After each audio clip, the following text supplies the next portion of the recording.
अस्सलाम वालेकुम दोस्तों, कैसे हैं आप सब। उम्मीद है खैर आफियत से होंगे। चलिए हम लोग जो है अभी एक नया यूनिट शुरू कर रहे हैं मेंटल एबिलिटी में, जहनी आजमाइश में, वह है यकसा ताल्लुक। इसमें 3 सब टॉपिक है, जिसमें से हम पहला सब टॉपिक लेंगे ज़ख़ीरे अल्फाज।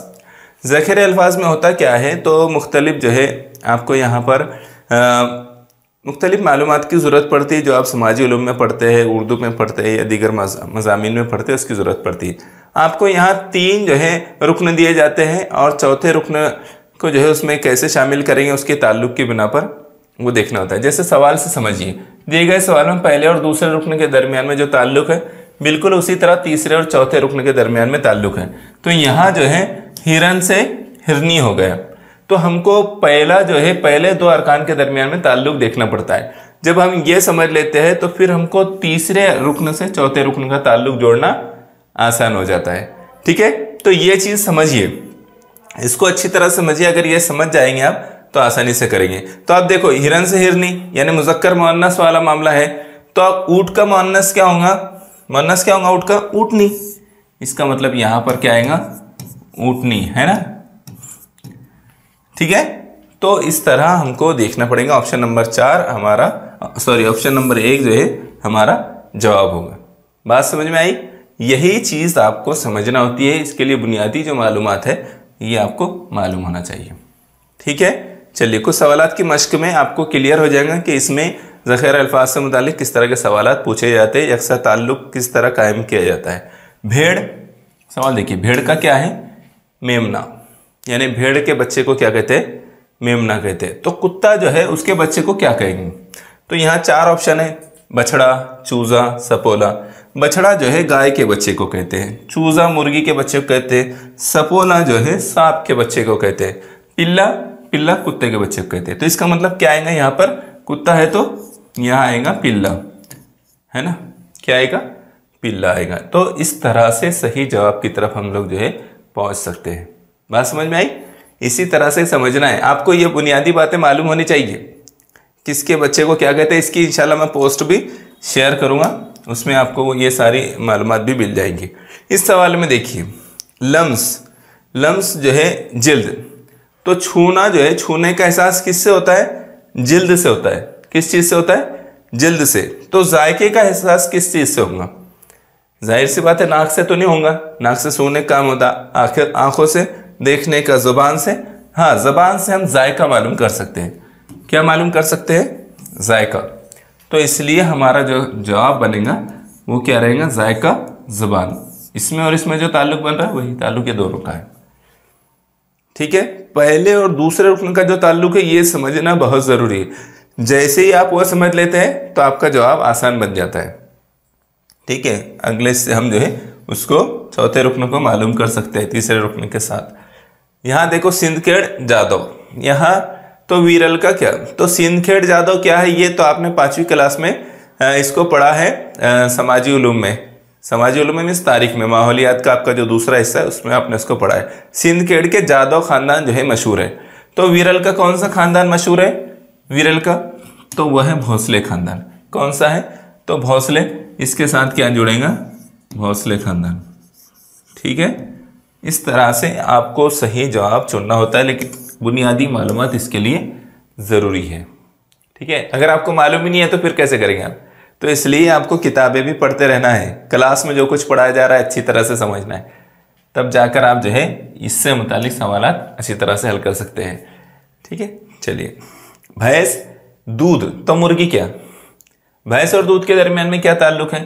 तो ये जब आप समझ जाएंगे कि भैंस दूध देती है तो मुर्गी क्या देती है, मुर्गी क्या देती है।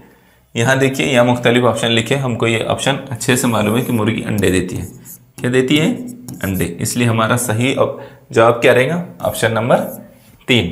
ऑप्शन नंबर 3 हमारा सही जवाब होगा। बात समझ में आई। चलिए अगले सवाल पर हम आते हैं। ये आसान टॉपिक है इसलिए हम बहुत तेज़ी से ले रहे, कम टाइम में इसको ख़त्म करेंगे।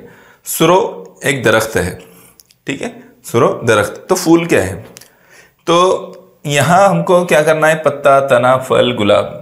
तो यहाँ पत्ता, तना, फल जो है ये तो फूल नहीं है। जिस तरह से एक दरख्त का नाम है सुरो, है ना, तो उस तरह से एक फूल का नाम क्या आएगा, गुलाब। ठीक है, क्या आएगा, गुलाब। बात समझ में आई? सुरो नाम का एक दरख्त है, तो फूल जो है गुलाब नाम का भी एक फूल है, इसलिए हमको सही जवाब क्या होगा हमारा? ऑप्शन नंबर 4 हमारा सही जवाब होगा। अगले सवाल पर आइए। यहाँ देखिए कुतुबनुमा समत, तो घड़ी का क्या रहेगा? अब आपको ये मालूम होना चाहिए कि कुतुबनुमा क्या है। तो कुतुबनुमा जहाज में इस्तेमाल होता है और इसके अलावा कई जगह पर इसका इस्तेमाल किया जाता है। इसका इस्तेमाल समत देखने के लिए होता है। कुतुबनुमा का जो इस्तेमाल होता है वो समत देखने के लिए, शुमाल किधर है, मगरिब किधर है, मशरिक किधर है, जुनूब किधर है, ये सब देखने के लिए जो है इसका इस्तेमाल करते हैं। तो फिर घड़ी का इस्तेमाल क्यों करते हैं? घड़ी का इस्तेमाल फैशन के लिए करते हैं, है ना, दिखाने के लिए कि कितनी भारी घड़ी पहना है हमने, ऐसा ही है। फिर किस लिए करते हैं? किस लिए करते हैं? वक्त देखने के लिए, है ना। घड़ी का इस्तेमाल जो है वक्त के लिए किया जाता है, और इसका इस्तेमाल वक्त देखने के लिए करना चाहिए। लोगों के दिखावे के लिए, ये दिखावे के लिए कभी नहीं करना चाहिए, ठीक है। दिखावा वगैरह अच्छी चीज़ नहीं है। हाँ चलिए अगले सवाल पर आ जाए। यकुम मई यौम महाराष्ट्र। यकुम मई का यौम महाराष्ट्र, तो 26 जनवरी का क्या? अब आपको मालूम होना चाहिए कि यकुम मई को जो है 1 मई को महाराष्ट्र डे मनाया जाता है, यौम महाराष्ट्र मनाया जाता है। क्यों मनाया जाता है? तो 1 मई 1960 को महाराष्ट्र एक रियासत के तौर पर तश्कील पाई थी जुबान की बुनियाद पर, ठीक है। तो 26 जनवरी को क्या? तो 26 जनवरी को यौम जमहूरिया मनाया जाता है, ये आपको अच्छी तरह से मालूम है ना, स्कूल में हम मनाते हैं ना। तो यौम जमहूरिया 26 जनवरी को यौम जमहूरिया मनाया जाता है, ठीक है। 26 जनवरी को यौम जमहूरिया मनाया जाता है। बात समझ में आई? तो हमारा जवाब क्या है? तीसरा ऑप्शन हमारा जवाब है। आगे बढ़िए। समाई लीटर। समाई लीटर कमियत क्या? तो समाई का लीटर दिया, तो कमियत का क्या रहेगा? समाई जो है उसकी इकाई लीटर है। माए अशिया जो है हम किस चीज़ से नापते हैं? पैमाइश किस चीज़ से करते हैं? लीटर में करते हैं। तो कमियत वजन रखने वाली चीज़ों का कैसे करते हैं? मीटर, रीम, सेकेंड, ग्राम, काय में करते हैं? तो वह है ग्राम में। काय में करते हैं? ग्राम में। तो हमारा जवाब बनेगा ग्राम। क्या बनेगा? ग्राम हमारा जवाब बनेगा। बात समझ में आ गई? कमियत की इकाई क्या है? फिर ग्राम है। समाई की इकाई लीटर है, तो कमियत की इकाई ग्राम है। चलिए अगले सवाल को देखिए। हाँ यहाँ देखिए, शुमाल का क्या है? जुनूब। शुमाल का जुनूब, तो मशरिक का क्या रहेगा? तो जब आप समते बनाते हैं तो ऊपर शुमाल लिखते हैं, ठीक है, इधर मशरिक, इधर जुनूब, ठीक है, और यहाँ पर सॉरी मशरिक जुनूब बना दिया मैंने ना, मशरिक के बाद डायरेक्ट जुनूब, क्या भारी काम हो गया था।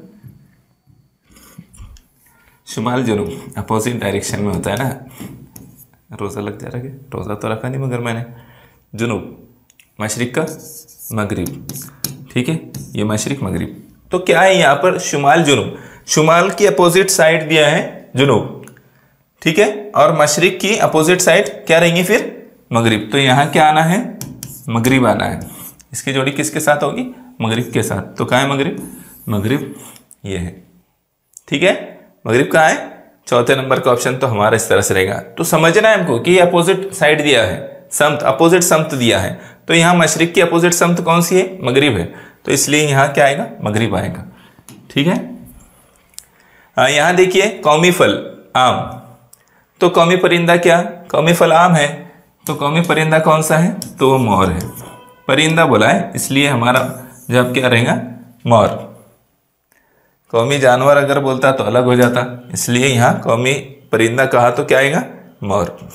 अब ये सवाल आपके लिए है, आखिरी सवाल है, और ये सवाल आपके लिए है। आपने इसका जवाब कमेंट करके बताना है। ईद उल फित्र जो है शव्वाल में आती है, तो ईद उल अज़हा किस महीने में आती है? अब आप बोलेंगे ईद उल फित्र शव्वाल में कैसे आती है? रमज़ान का महीना ख़त्म होता है, उसके बाद हम चांद देखते हैं अगले महीने का, और फिर ईद मनाते हैं। तो रमज़ान के ख़त्म होने पर नए महीने का चांद दिखाई देता है। तो ईद उल फित्र जो है अगले महीने की 1 तारीख को, यानी शव्वाल, रमज़ान के बाद क्या आता है? शव्वाल। शव्वाल में मनाया जाता है। तो ईद उल अज़हा कब मनाया जाता है? आपने बताना है, कमेंट करके बताना है। तो उम्मीद करता हूँ कि ये वीडियो आपको समझ में आ गया होगा, और आपने इसमें जो ज़ख़ीर अल्फाज से मुतालिक सवाल दिए गए हैं अच्छी तरह से समझ लिया होगा। चलिए फिर मुलाकात होगी इंशाल्लाह नेक्स्ट वीडियो में। जज़ाकल्लाह खैर।